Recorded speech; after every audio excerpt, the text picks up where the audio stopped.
Let's pick up where the previous video left off with example 2. Maybe you tried a little bit on your own or maybe all of it, but let's double check, make sure we're doing it right. The biggest difference in this one is that first we have to use the distributive property so that it's 2x plus 6 equals negative 3x minus 4. Now remember, to solve this, though, graphically, we're going to think of this as two different functions. So the first function is y equals 2x plus 6. And the second is y equals negative 3x minus 4. And then where they intersect is where they're going to be equal. And that's really what we're solving for, is where these two functions are equal. So let's graph both of these and then we'll talk about what the solution looks like. So first equation, 2x plus 6, we're going to start at the y-intercept of 0, 6. And then the slope is up 2 over 1. Up 2 over 1. It'd be good to have some kind of straight edge. I don't have a ruler handy, so I'm just going to use a piece of paper. That's always an option if you don't have a ruler handy and you're trying to make it look nice. Seems like a straight line to me. All right, next one. On this second one, the y-intercept is 0, negative 4. So that's where we're going to start. And then the slope is negative. So we're going to go down 3 over 1. Down 3 over 1. And after you have a couple points, that should be enough to make a pretty good straight line, especially if we use a straight edge or a ruler. All right. So what I'm seeing is that these cross right here. Hopefully my graph is accurate, but it's looking like x is negative 2. Now the interesting thing, or maybe not so interesting, however you want to think about it, though, is that y doesn't matter at all. Our original equation is just with x, so I don't even care that the y value looks like it might be 2, but it might be 2.5, and I'm not sure. I just want the x. So the solution is x equals negative 2, or we could put it in curly brackets, of course. Anytime we're solving for x, a good way to state the solution set is to put it in curly brackets. All right, so that's solving graphically. With lines, it's pretty straightforward, right? That's why we start with these two examples that had straight lines, because they're the easiest to graph. But we can use the same technique to solve any kind of equation. All right, so with this one, I could definitely check really quick to see if I'm right by just solving for x. We have 2x plus 6 equals negative 3x minus 4. I add 3x to both sides. Subtract 6 from both sides, so it's 5x is negative 10, x is negative 2. Like, that's really easy to check, but there are other equations that might have square roots in them, or x squared, or even higher powers of x that we haven't talked about solving in Math 65.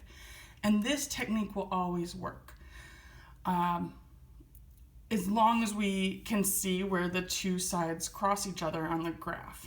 So with more complicated functions, I'm going to call it nonlinear functions, things that aren't just nice, easy straight lines,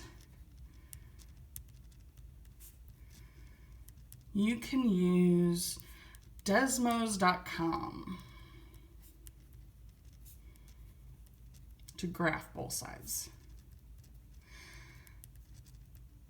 And on the next page, that's what I did, is I used Desmos to get some graphs for us. But it's a really user-friendly website. If you go to Math 95, they'll use it a lot. But for our purposes, like, it's pretty easy. Just go to that website and type in y equals 2x plus 6, and they'll graph the line for you. All right, so let's summarize this, make sure that we're sort of connecting what we're supposed to connect to this. Remember that a blank is simply a series of operations on x. So a series of operations on x, that sounds like a function. That's what a function does. As long as there's just one output, that's what makes it a function. Another name for the input is the either x values, or another way to write that is the domain.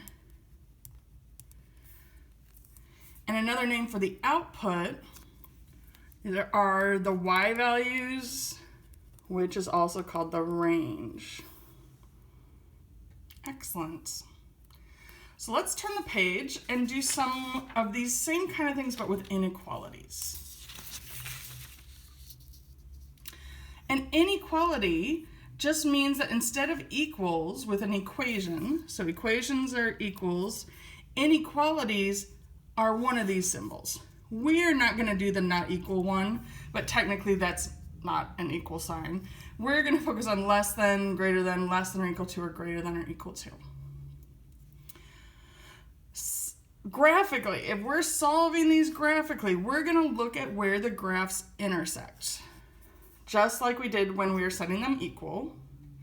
But then our answer, instead of just a single number in curly brackets, our answer is going to be an interval. So remember, intervals are where we might have like a negative infinity to a number, or a number to positive infinity, or we might be between two numbers. One thing that we need to review probably is that we use parentheses always for positive infinity and negative infinity, always. Or when we're not equal to a number. So notice that this greater than sign doesn't have an equals on it, so we should be using parentheses since we're not equal to. But when we jump to like this one where there's an equals, we might use a square bracket to say we're touching that number. All right, but let's do the linear ones first. So notice I didn't already graph these because they're linear, and so that makes it easy to graph. So 3x minus 2. Remember, we're doing the same technique where we're going to graph y equals 3x minus 2 as its own graph, and then y equals 7 as the other. Throughout this page, on the right side of the equation, I'm using constant functions. That's because I want us to focus on the inequality part of this, and we'll talk about what a constant function looks like, but this could be another function on the other side as well.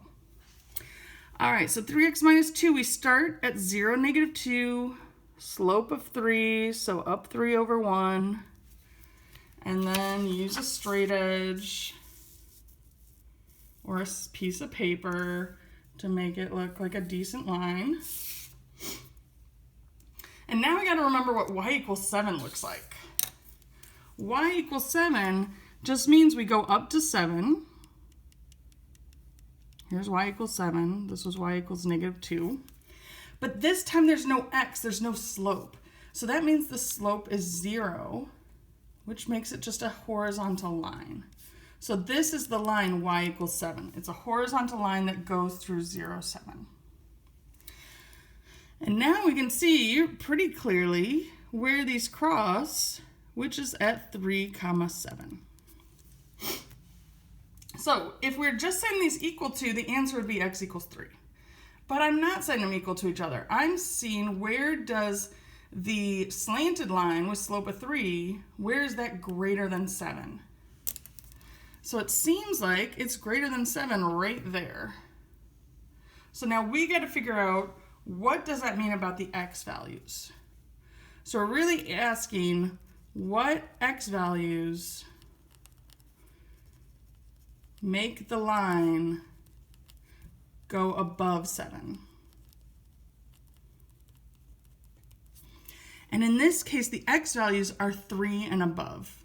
So we put that in an interval as 3, infinity.